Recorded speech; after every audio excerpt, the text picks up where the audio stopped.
और आइए शुरुआत कर रहे हैं आज की सबसे बड़ी खबर के साथ। और आज सबसे बड़ी खबर ताजमहल से जुड़ी हुई है। ताजमहल या तेजो महल है, एक और सवाल खड़ा हो गया है इस बीच। तस्वीरें आपके सामने है, ताजमहल की भव्य तस्वीर। यह ताजमहल वाकई ताजमहल है या तेजो महल है? यह जो मैं आपको दिखा रहा हूं, इस पर अब सवाल उठ रहे हैं। ताजमहल के सर्वे की बात की जा रही है, कहा जा रहा है ताजमहल की जांच हो, बाकायदा मामला कोर्ट पहुंच चुका है। क्या सर्वे से निकल कर आएगा किसने ये याचिका डाली है, आपको बताएंगे। लेकिन ग्राफिक्स के जरिए सबसे पहले मैं आपको बताने जा रहा हूं कि क्या ताजमहल तेजो महल है। तो ये आपके सामने ग्राफिक्स आ रहा है, ये आप देख रहे हैं ग्राफिक्स। तो देखिए, मैं आपको बताने जा रहा हूं आखिर ये है क्या। ये जो आपको अद्भुत ताजमहल नजर आ रहा है, ताजमहल को लेकर विवाद खड़ा हो गया। विवाद आपको बताऊं, इलाहाबाद हाई कोर्ट में बाकायदा याचिका दायर की गई है और ताजमहल के पुरातात्विक सर्वेक्षण की मांग की गई है कि ताजमहल का आर्कियोलॉजिकल सर्वे ऑफ इंडिया यानी एएसआई से सर्वेक्षण कराया जाए। ताजमहल के 22 बंद कमरे खुलवाने की मांग की गई है। जी हां, ताजमहल में 22 कमरे हैं। इन 22 कमरों में क्या है, इन कमरों को खोला जाए। याचिका में कहा है कमरों में शिव का मंदिर है, यह दावा है। इतिहासकारों का याचिका में हवाला दिया गया है, हिस्टोरियंस का। बीजेपी नेता की इलाहाबाद हाई कोर्ट में यह अर्जी लगाई गई है। 2020 में बंद कमरों पर राइट टू इंफॉर्मेशन यानी आरटीआई भी दायर की गई थी, यानी 20 और 22 कमरे हैं। जवाब में कमरों की जानकारी लेकिन नहीं मिली। सुरक्षा कारणों से कमरे बंद होने का हवाला दिया गया है। पहले भी तेजो महल का मुद्दा उठ चुका है। हिंदू संगठन लगातार इसका मुद्दा उठाते रहे हैं। आचार्य परमहंस, आपको याद होगा, परमहंस ने पूजा करने की बात कही थी पिछले दिनों और पुलिस ने ताजमहल में घुसने से रोक दिया था। आइए अब मैं आपको सुनवाता हूं। ताजमहल की जांच होनी चाहिए। याचिकाकर्ता रजनीश पांडे जो कोर्ट पहुंच गए, इलाहाबाद हाई कोर्ट, कि ताजमहल है या तेजो महल है, इसकी जांच हो। उन्हें सुनिए जरा। जो आपने कहा कि आगरा का ताजमहल चर्चित है, चर्चित शायद इसी वजह से है कि उसको कुछ लोग तेजो महल कहते हैं, कुछ लोग ताजमहल कहते हैं। इन्हीं वजहों से वो ताजमहल चर्चा में आया है। हमने इसीलिए जो है आरटीआई मांगी, तो उन्होंने बताया कि 22 कमरे ऐसे हैं जो सुरक्षा कारणों से बंद हैं। हमने कहा उन सुरक्षा कारणों का निवारण भी होना चाहिए क्योंकि वो अंतर्राष्ट्रीय टूरिज्म प्लेस है, वहाँ देश विदेश के तमाम लोग आते हैं। ऐसा कौन सा सुरक्षा कारण है कि जिसमें जो उसका निवारण नहीं किया है आपने और उसके बाद भी टूरिज्म जारी है, उसका आप निवारण कर दीजिए। तो मैंने हाई कोर्ट में यही कहा है कि उन 22 कमरों को आप खोल दीजिए। एक बार जो भी सच्चाई है, जो भी मन में तमाम हिंदू पक्ष अलग, मुस्लिम के अलग मन में जो भ्रांतियां हैं वो दूर हो जाए। तो अब एक नया दावा सामने आ गया। दावे पर दावे, पहले ज्ञानव्यापी पर, अब ताजमहल पर। तो आइए अब आपको बताता हूं कि आखिर ताजमहल को लेकर यह दावा क्यों किया जा रहा है और जो ये क्लेम कर रहे हैं उनका क्या कहना है, वो क्यों कह रहे हैं ये तेजो महल है। देखिए जरा, उसके पीछे वजह है ये आप देख रहे हैं। ताजमहल कहते हैं 1212 में ताजमहल का जीर्णोद्धार किया गया। परमार्दी देव राजा ने तेजो महल बनवाया। परमार्दी देव राजा ने तेजो महल बनवाया था। 1628 में शाहजहां के कब्जे का दावा किया गया। जो दावा करते हैं, दावा है कि मंदिर पर ताजमहल बनाया गया, यह दावा किया गया। 1989 यानी 1989 में पीएन ओक की किताब में दावा किया गया है। एक किताब में दावा यह किया गया कि शिव मंदिर को ताजमहल में बदल दिया गया। ताजमहल में हिंदू प्रभाव दिखने का जिक्र है इस किताब में। किताब से तमाम प्रमाण देने की कोशिश की गई है और संगमरमर जाली पर 108 कलश बने हैं, यह दावा किया गया। 108 अंक हिंदू धर्म के लिए दरअसल शुभ होता है।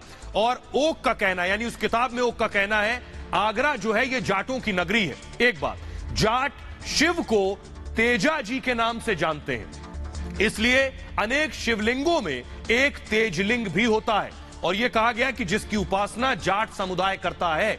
और दावा तेजा जी का निवास स्थल ताजो महल है, यह है दावा। 2015 में आरा कोर्ट में बाकायदा याचिका दायर की गई थी इससे जुड़ी।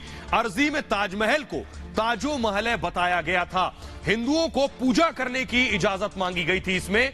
और एएसआई यानी आर्कियोलॉजिकल सर्वे ऑफ इंडिया ने कोर्ट में कहा मंदिर नहीं है, यह मकबरा है। एएसआई ने कहा है कोर्ट में, एएसआई ने बाकायदा हलफनामा पेश किया कि मंदिर नहीं, यह मकबरा है, यानी सरकार की तरफ से कहा गया। लेकिन आइए अब मैं आपको बताता हूं कि इससे पहले आपको याद होगा पिछले दिनों परमहंसाचार्य जो हैं वो ताजमहल पहुंच गए, उनकी तस्वीर दिखाऊंगा। उन्हें रोक लिया गया, ये जो आप देख रहे हैं अंदर जा रहे थे, उनका भी यही कहना था कि उन्हें पूजा करनी है अंदर जाकर। परमहंस जी को रोका गया, जरा इनको सुनिए, इनका क्या कहना था। मैं यहाँ आया था चूंकि यह तेजो महल है, शंकर जी का मंदिर है, जिसको गलत इतिहास बताया गया बच्चों को कि ताजमहल। ताजमहल नहीं, तेजो महल है, और वहाँ शंकर जी की अभी भी पिंडी दबी हुई है।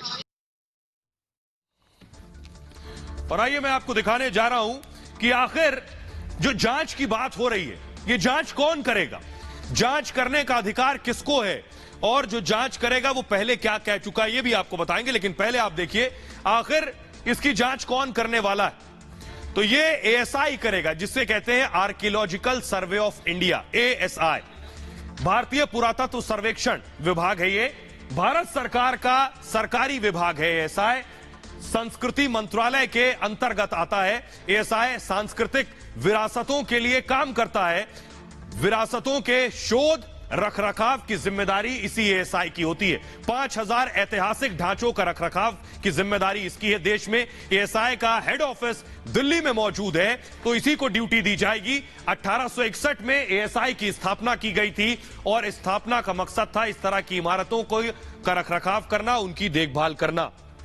बहरहाल आगे बढ़ते हैं, और अब बात ताजमहल और तेजो महल की हो गई है, तो बात ज्ञानव्यापी की, उस पर भी दावा किया जा रहा है। लेकिन उसके 150 साल पुराने सबूत आज आपको दिखाएंगे। 154 साल पुराने सबूत से ज्ञानव्यापी का सच सामने आएगा। पहली तस्वीर अगर आपको मैं फुल स्क्रीन दिखाऊं, कि वो तस्वीर जो 150 साल पुरानी है, फुल स्क्रीन वो तस्वीरें देख रहे हैं आप, ये है 150 साल पुरानी तस्वीर।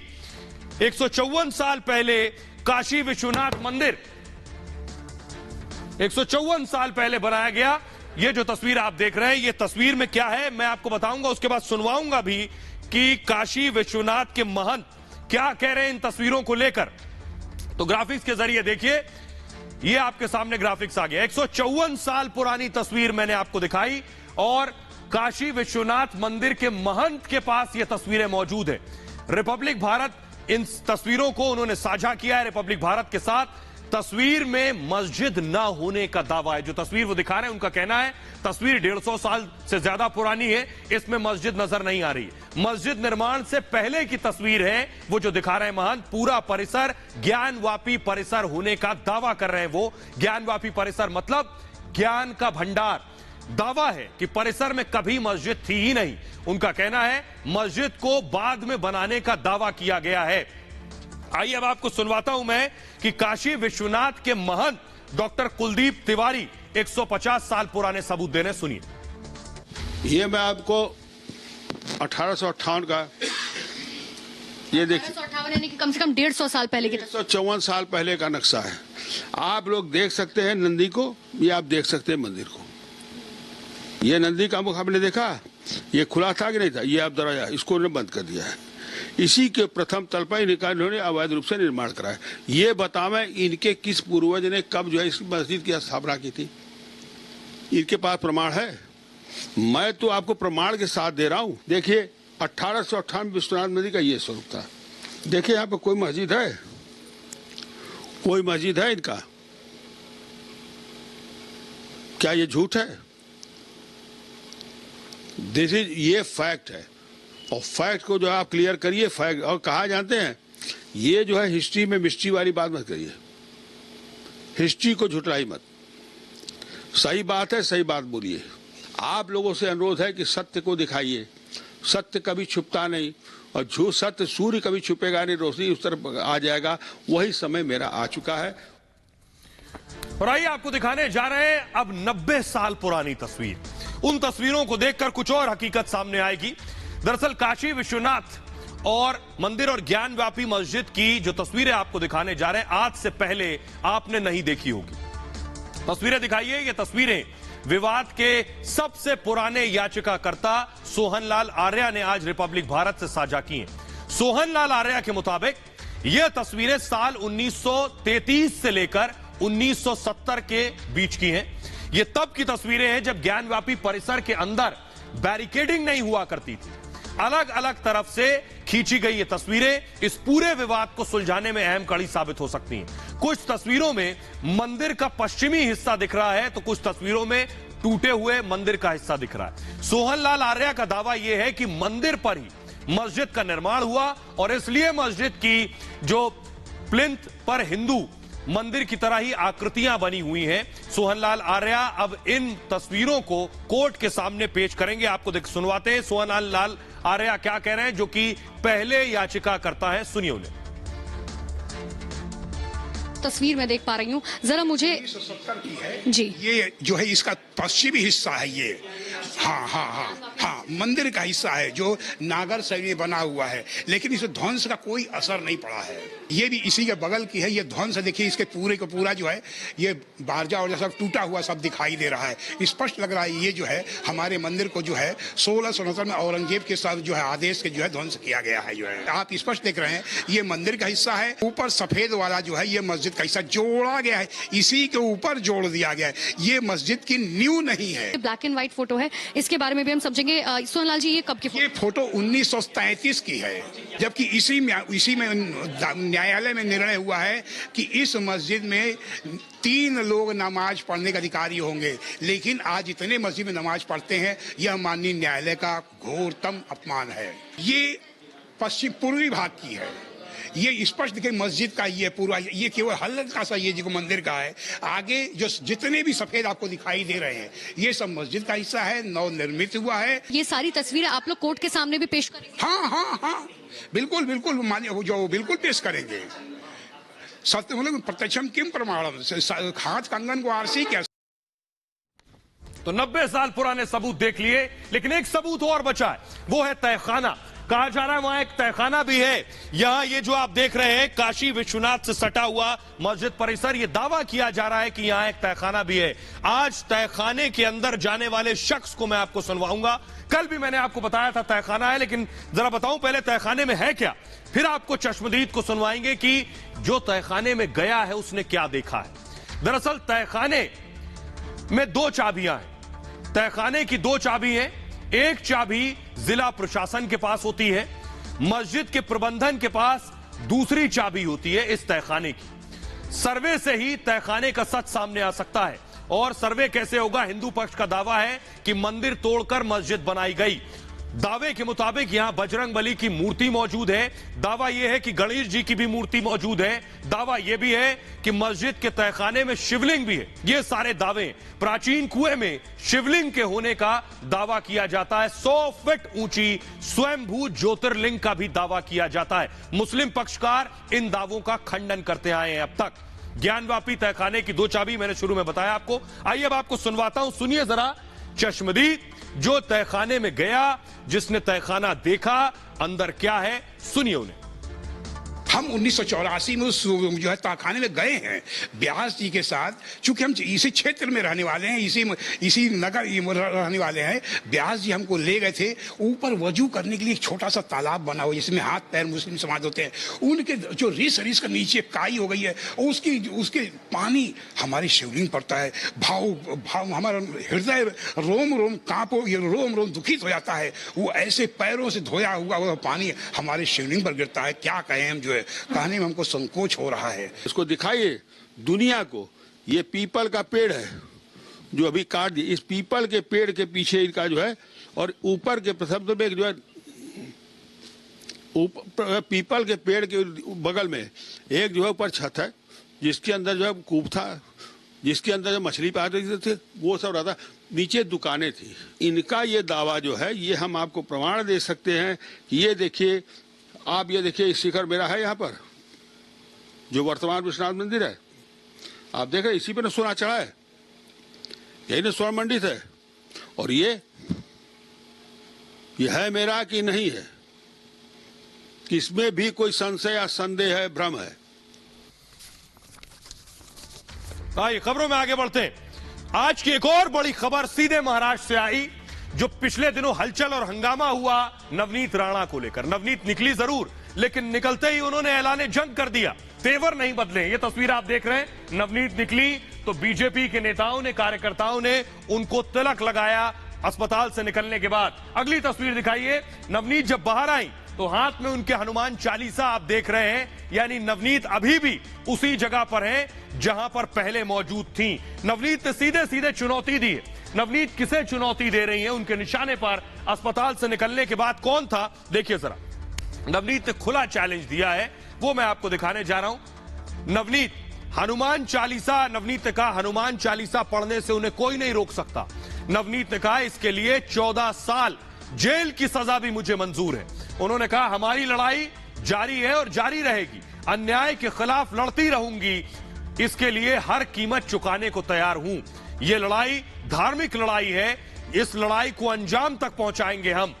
उद्धव में दम है तो मेरे खिलाफ चुनाव लड़े। सीधे सीधे उन्होंने चुनाव लड़ने की चुनौती दे दी है। मुझे जनता ने चुना है, उद्धव को विरासत में कुर्सी मिली है। आइए अब आपको सुनवाता हूं, सुनिए जरा नवनीत ने किस तरह से चुनौती दी है। सुनिए एक बार अस्पताल से निकलने के बाद उन्होंने क्या कहा। हमारे पास पावर है, पावर का दुरुपयोग तुमने किया है, तो मैं आपको चैलेंज करती हूँ कि लोगों के बीच में आकर इलेक्शन लड़कर चुन के दिखाइए। महाराष्ट्र में कोई भी डिस्ट्रिक्ट आप चुनिए और लोगों की सेवा करके आना जिसे कहते हैं वहाँ खड़े रहिए और आपके विरोध में आपके सामने मैं खड़ी रहूंगी और चुन के आपने दिखाना कि महिला ताकत के सामने और ईमानदारी और मेहनत के सामने किस तरीके से चुन के कौन आ सकता है। हनुमान चालीसा और राम भगवान का नाम लेना अगर 14 साल रहने को मैं जेल में तैयार हूँ। अगर ये लगता है कि कोई महिला की आवाज जेल के माध्यम से अगर दबा सकते हैं तो 14 दिन में महिला दबने वाली नहीं है। हमारी लड़ाई जो है वो भगवान के नाम की लड़ाई है और मैं आगे भी उसको कंटिन्यू करने वाली हूँ। तो आइए नवनीत का चैलेंज आपको बताने जा रहा हूं। नवनीत का कहना है, नवनीत के बारे में बताऊं, नवनीत अमरावती से निर्दलीय सांसद है। सोचिए एक सांसद, वो भी निर्दलीय।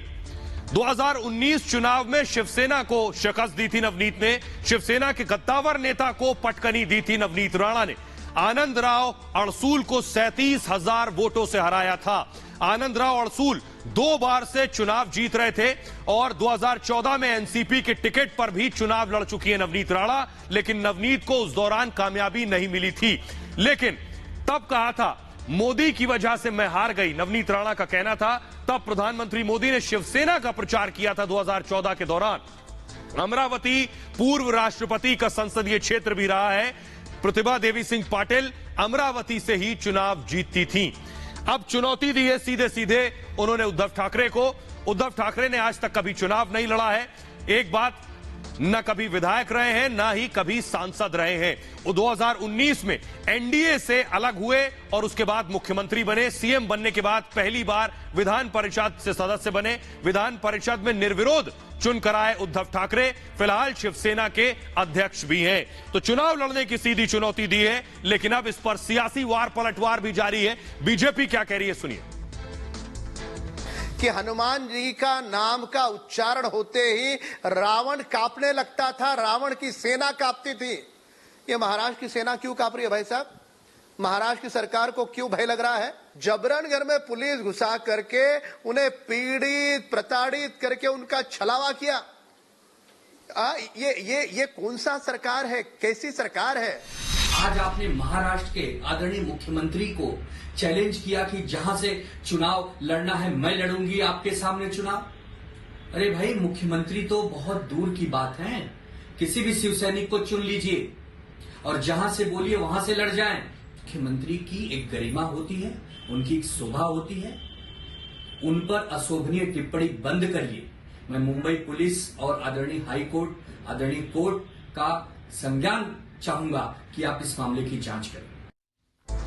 और आइए आपको दिखाने जा रहा हूं कि नवनीत राणा जब अस्पताल में थी तो उनसे मिलने कौन पहुंचा। ये देखिए, पूर्व मुख्यमंत्री, महाराष्ट्र के पूर्व मुख्यमंत्री देवेंद्र फडणवीस नवनीत राणा से अस्पताल में मिलने पहुंचे। लंबे वक्त तक वहां मौजूद रहे, बातचीत करते रहे नवनीत राणा से। लेकिन इतना ही नहीं है, इसके आगे हम बात करेंगे कि आखिर नवनीत राणा के लिए मुश्किलें बढ़ने वाली हैं। क्यों? क्योंकि नवनीत राणा ने अस्पताल से निकलते ही सीधे सीधे सरकार पर हमला किया, सरकार पर सीधे उन्हें चैलेंज दिया। क्या नवनीत राणा फिर से जेल जा सकती हैं? क्योंकि सरकारी वकील अब यह दावा कर रहे हैं कि नवनीत राणा से कहा गया था कि खामोश रहेंगी, लेकिन उसके बावजूद वो बोल रही हैं। तो क्या फिर से जेल जाएंगी नवनीत राणा? ये मैं क्यों कह रहा हूं? नवनीत की जमानत रद्द हो सकती है। जी हां, नवनीत के खिलाफ सरकार ने तैयारी कर ली है, फिर से वो कोर्ट जाएगी। कल ही कोर्ट में अर्जी लगाएगी सरकार, सांसद की जमानत रद्द करने की मांग करेगी और सरकारी वकील प्रदीप घरात ने बाकायदा कहा है कि वो कोर्ट जाएंगे। नवनीत ने उद्धव के खिलाफ दरअसल बयान दिया था, ये बयान उन्हें नहीं देना था। अस्पताल से निकलने के बाद इस तरह का स्टेटमेंट दिया उन्होंने। कोर्ट ने कई शर्तों के साथ नवनीत को जमानत दी थी, उसमें शामिल था कि मीडिया में बात नहीं करेंगे, मीडिया से बात करने पर मनाही थी। लेकिन नवनीत निकलते ही खुली चुनौती देने लगी। और आइए अब आपको सुनवाते हैं सरकारी वकील प्रदीप घरात को, सुनिए जरा। आज मुझे नवनीत राणा और रवि राणा के कुछ कन्वर्सेशन के क्लिप्स भेजे गए, तो वो जो देखने के बाद मेरा ऐसा सेटिस्फेक्शन हो गया है कि नवनीत राणा और रवि राणा दोनों ने भी उनका जो कंडीशन था कि वो उनको जो बेल हो गया, वो जो विषय है, सब्जेक्ट है, उसके बारे में मीडिया के सामने कोई भी विधान ना करे, ये जो उनका कंडीशन है उस कंडीशन का उन्होंने भंग किया है, वायोलेशन किया है। इसके लिए अगर कोर्ट ने जो ऑर्डर में लिखा है कि अगर ऐसा कोई वो ब्रीच करे तो it amounts to cancellation of bail, तो हम ड्यूटी बाउंड है कि हम कल कोर्ट के सामने ये बात रखना कि इन्होंने ऐसा कंडीशन का वायोलेशन किया है। तो क्या नवनीत राणा की मुश्किलें बढ़ने वाली है? मैं ये क्यों कह रहा हूं? क्योंकि सरकारी वकील कह रहे हैं वो उनको फिर से जमानत उनकी खारिज करवाने कोर्ट जाएंगे। और इधर दूसरी तस्वीर दिखाइए जरा, बीएमसी यानी बीएमसी तैयारी में है नवनीत राणा के घर पर कार्रवाई करने की। तस्वीरें पिछले दिनों आई थी, बीएमसी फिर एक्शन लेने की तैयारी में है नवनीत राणा के घर। कल भी बीएमसी की टीम जा सकती है। आइए आपको बताता हूं कि आखिर किस तरह से नवनीत राणा के लिए मुश्किलें अभी खत्म नहीं हुई हैं, फिर से बढ़ सकती हैं। ये देखिए जरा, नवनीत राणा कि अभी मुश्किलें और ज्यादा आगे बढ़ सकती हैं। नवनीत के घर फिर से बीएमसी जा सकती है और सोमवार को नवनीत के घर जाने के संकेत बीएमसी ने दिए हैं। बीएमसी ने राणा दंपत्ति को दोबारा नोटिस भेजा है। घर में अवैध निर्माण की जांच के लिए नोटिस भेजा गया है। 4 दिन पहले भी नवनीत के घर गई थी दरअसल बीएमसी की टीम और घर में कथित अवैध निर्माण की जांच करने गई थी। मुंबई के खार में है सांसद नवनीत राणा का घर।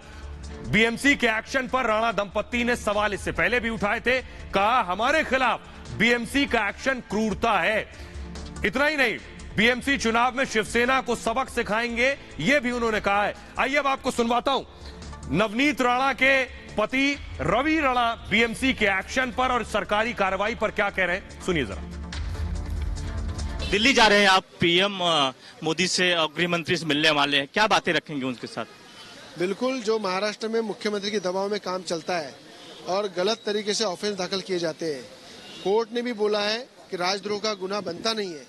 जब न्यायालय ने न्याय दिया है तो मुझे लगता है हम वापस न्यायालय में तो न्याय मांगेंगे, पर जो संजय राउत, अनिल परब और उद्धव ठाकरे पे जो कार्रवाई हो रही है ईडी सीबीआई की, जिस तरह से उन्होंने भ्रष्टाचार की फाइलें खुली है, उस फाइल को आगे बढ़ाना चाहिए और इनको सलाखों के बीच डालना चाहिए।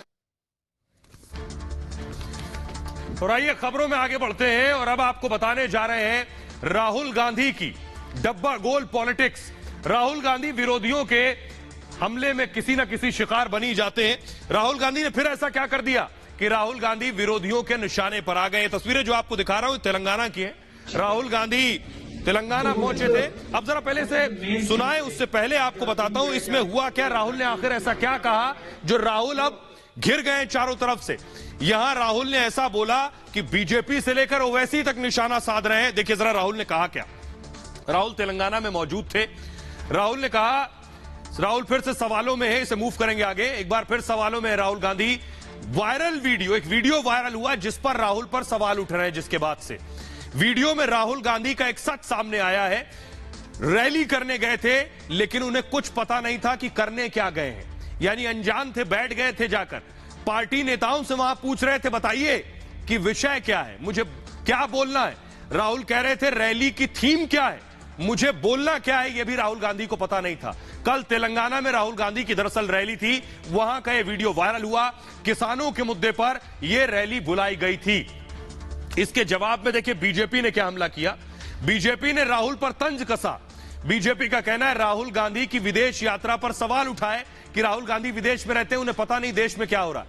नाइट क्लब पार्टी पर भी कटघरे में खड़ा किया गया उन्हें। अमित मालवीय ने कहा सच से दूर है राहुल गांधी, नाइट क्लबिंग के बीच सियासत पर ऐसा ही होता है। असदुद्दीन ओवैसी ने भी हमला किया राहुल गांधी पर। मूव करेंगे इसे, कहा राहुल का दिमाग खाली है। ओवैसी ने कहा ऐसे में राहुल कैसे टीआरएस से लड़ेंगे। फास्ट मूव करिए प्लीज। जिसे क्या बोलना है यह पता नहीं राहुल गांधी को। ओवैसी ने कहा राहुल को सियासत का कुछ अता पता नहीं है। ओवैसी ने जोड़ा जिसे कुछ पता नहीं है वो जनता को आखिर क्या संदेश देगा, आखिर ऐसे नेता को जनता क्यों समर्थन देगी। असदुद्दीन ओवैसी ने कहा। आप जरा सुनिए, राहुल गांधी को भी सुनिए और असदुद्दीन ओवैसी को भी सुनिए, उन्होंने क्या कहा, दोनों को सुनिए। What is the main theme today? क्या थीम क्या है, क्या एग्जैक्टली स्पीच में क्या बोलना है, यही ऑफ करिए प्लीज सर। तो what is the main theme today? क्या थीम क्या है, क्या एग्जैक्टली स्पीच में क्या बोलना है, यही ऑफ करिए प्लीज सर। तो what is the main theme today? क्या थीम क्या है, क्या एग्जैक्टली स्पीच में क्या बोलना है, यही ऑफ करिए प्लीज सर। तो what is the main theme today? क्या थीम क्या है, क्या एग्जैक्टली स्पीच? उनको तेलंगाना में क्या मैसेज देना नहीं मालूम महाशय को, कि वो खुद मुझे बताओ क्या बोला जाए। अरे भाई, आप तो मैसेज देने के लिए आए हैं ना तेलंगाना की जनता को। आप ही को नहीं मालूम, आप खालिसुज ज़हन है, आपको ही नहीं मालूम कि क्या बात बोली जाए, क्या पैगाम दिया जाए। जब आपका दिमाग एम्प्टी है तो तेलंगाना की जनता क्यों भरोसा करेगी आप पर।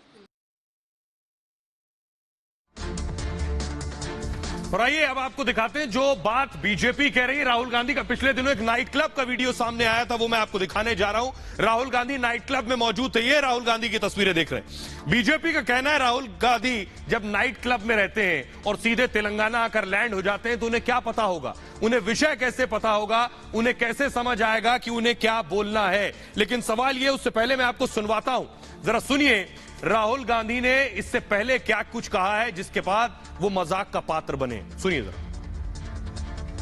अशोक गहलोत जी ने यहां पे कुंभकर्ण लिफ्ट योजना का पैसा दिया था। कुंभकर्ण लिफ्ट योजना का पैसा दिया था।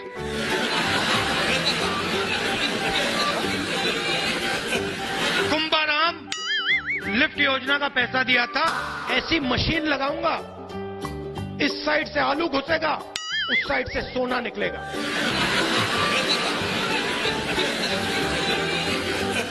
इस साइड से आलू डालो, उस साइड से सोना निकालो। इतना पैसा बनेगा, आपको पता नहीं होगा क्या करना है पैसे। कोका कोला कंपनी का नाम सुना है? यहाँ कोई व्यक्ति है जिसने कोका कोला कंपनी का नाम नहीं सुना हो? सबने सुना है? अब आप मुझे बताओ, कोका कोला कंपनी को किसने शुरू किया? कौन था ये? कोई जानता है? मैं आपको बताता हूं कौन था। कोका कोला कंपनी को शुरू करने वाला एक शिकंजी बेचने वाला व्यक्ति था। वो अमेरिका में शिकंजी बेचता था, पानी में चीनी मिलाता था। उसके एक्सपीरियंस का आदर हुआ, हुनर का आदर हुआ, पैसा मिला, कोका कोला कंपनी बनी। मैकडॉनल्ड्स कंपनी का नाम सुना? सब जगह दिखती है मैकडॉनल्ड्स कंपनी। इसको चालू किसने किया? क्या करता था वो? कोई बता सकता है मुझे? ढाबा चलाता था। आप मुझे हिंदुस्तान में वो ढाबा वाला दिखा दो, वो ढाबा वाला दिखा दो जिसने कोका कोला कंपनी बनाई हुई। कहां है वो? फोर्ड कंपनी का नाम सुना है? मर्सिडीज कंपनी का नाम सुना है? होंडा कंपनी का नाम सुना है? इन 3 कंपनियों को किसने चालू किया, किसने शुरू किया? कौन था वो? मैकेनिक था, मैकेनिक। तो सवाल यही है, सियासतदान यही कहते हैं कि यार राहुल पार्ट टाइम पॉलिटिशियन है, और राहुल खुद भी इस बात को कई बार कह चुके हैं। ये मैं नहीं कह रहा हूं, राहुल गांधी खुद स्वीकार चुके हैं। देखिए जरा, क्योंकि राहुल की सियासत पर दरअसल पकड़ नहीं है। राहुल पार्ट टाइम पॉलिटिक्स करते हैं। विरोधी यही कहते हैं, जिन्हें पार्टी से ज्यादा निजी मौज मस्ती पसंद है, विरोधी इस तरह से हमला करते हैं। जिन्हें नाइट क्लबों में मस्ती करना ज्यादा भाता है, बीजेपी ये सवाल उठाती है, जिसके लिए वो बार बार विदेश यात्रा पर चले जाते हैं। अब तो ऐसे आंकड़े आ गए हैं कि राहुल गांधी शायद देश में उन चुनिंदा नेताओं में होंगे जो सबसे ज्यादा विदेश की यात्राएं करते हैं। वो भी तब जब पार्टी बीच मझधार में फंसी हो, चुनाव होने वाले हो, वोटिंग होने वाले हो, और राहुल फ्लाइट पकड़ लेते हैं। क्योंकि सियासत में राहुल की दिलचस्पी कम है या नहीं है, ये कह सकते हैं। राहुल कह चुके हैं कि वो राजनीति के लिए नहीं बने हैं, यानी एक्सीडेंटली, दुर्घटनावश राजनीति में आ गए। सोनिया गांधी के हवाले से कहा था राजनीति जहर है, लेकिन राहुल फिर से पार्टी अध्यक्ष बनने को भी तैयार है। तो सवाल यह है कि राहुल गांधी ऐसे इसलिए है, और यह है बड़ी वजह। बहरहाल आगे बढ़ते हैं। राहुल गांधी के बाद बात करते हैं पाकिस्तान के पूर्व प्रधानमंत्री इमरान खान की, जो बहुत मुश्किलों में है, बहुत परेशान है, नींद उड़ी हुई है उनकी। इमरान खान का एक समलैंगिक स्कैंडल की खबरें आ रही हैं। इमरान खान की मुश्किल सबसे ज्यादा यह है कि वो कहा जा रहा है कि कुछ इस तरह के वीडियो हैं जो इमरान खान के स्टिंग ऑपरेशन जैसे वीडियो हैं, और वो वीडियो सार्वजनिक कर दिए जाएंगे। इसलिए इमरान खान परेशान है। इमरान खान डरे हुए हैं कि ऐसा हो गया तो पूरा जो करियर सियासी है वो उनका तबाह हो जाएगा। देखिए जरा, इमरान खान के लिए मुश्किल क्या है। इमरान खान पर नई मुसीबत आ गई है। ये नई मुसीबत है, वीडियो स्कैंडल में इमरान खान फंस सकते हैं। इमरान के 8 वीडियो जारी होने वाले, 1 2 नहीं, 8 वीडियो इमरान खान के जारी होने वाले हैं। इनमें से 3 वीडियो बेहद आपत्तिजनक हैं। ये वीडियो इमरान के घर में ही तैयार किए गए हैं। खुद इमरान ने माना है कि वीडियो आएंगे। इंटरव्यू में इमरान ने कहा है इमेज तबाह करने की साजिश बताया है इमरान खान ने। अभी तक वीडियो जारी नहीं किए गए हैं। वीडियो से ब्लैकमेलिंग हो सकती है। कल इमरान मार्च निकालने वाले, 9 मई को मार्च है इमरान खान का। इमरान खेमा डैमेज कंट्रोल में जुटा हुआ है। वीडियो ना जारी करने की शहबाज से अपील कर रहे हैं बार बार। शहबाज गिल इमरान के चीफ एडवाइजर हैं। आपको बताएं, शहबाज गिल ने कहा है कि खुदा के लिए ये वीडियो जारी ना करें। वीडियो आए तो बेपनाह तबाही आ जाएगी, ये इमरान के एडवाइजर कह रहे हैं। आइए अब आपको सुनवाता हूं।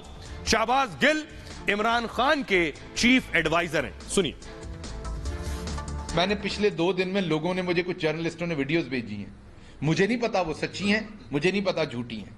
मैंने वो देखी हैं, मुझे भेजी गई हैं। खुदा का वास्ता है, भले वो मेरे सियासी अपोनेंट हैं जिनकी भेजी गई है, लेकिन इखलाकियात का तकाजा है। मैंने उस जर्नलिस्ट भाई को कहा है कि इसको यहीं पर दफन कर दें।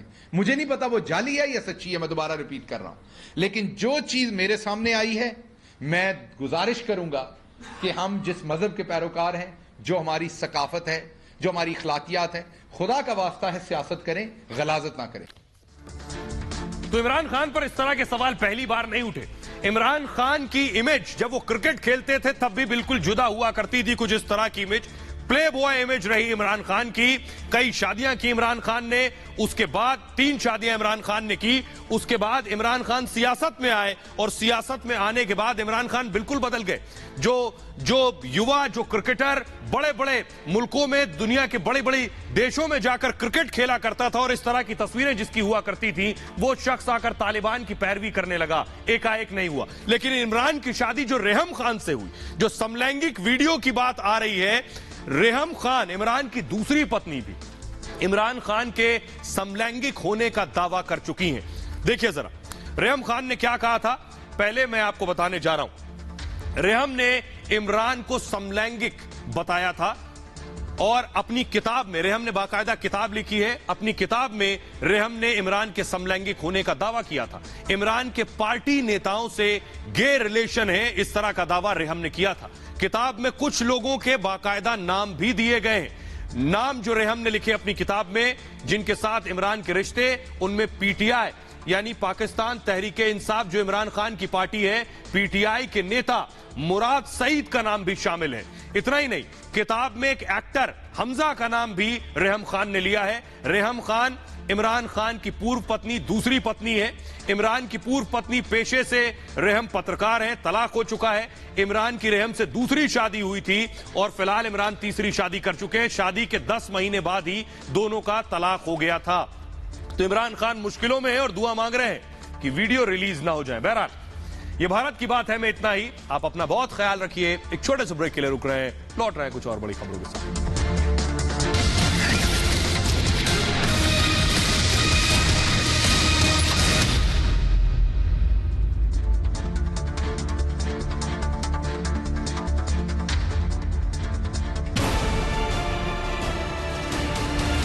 पूछिए अर्नब, तुम्हारे लिए पहले क्या आता है, तुम्हारा धर्म या राष्ट्र धर्म? और मैं कहूंगा मेरे लिए भारत पहले आता है, राष्ट्र धर्म पहले आता है।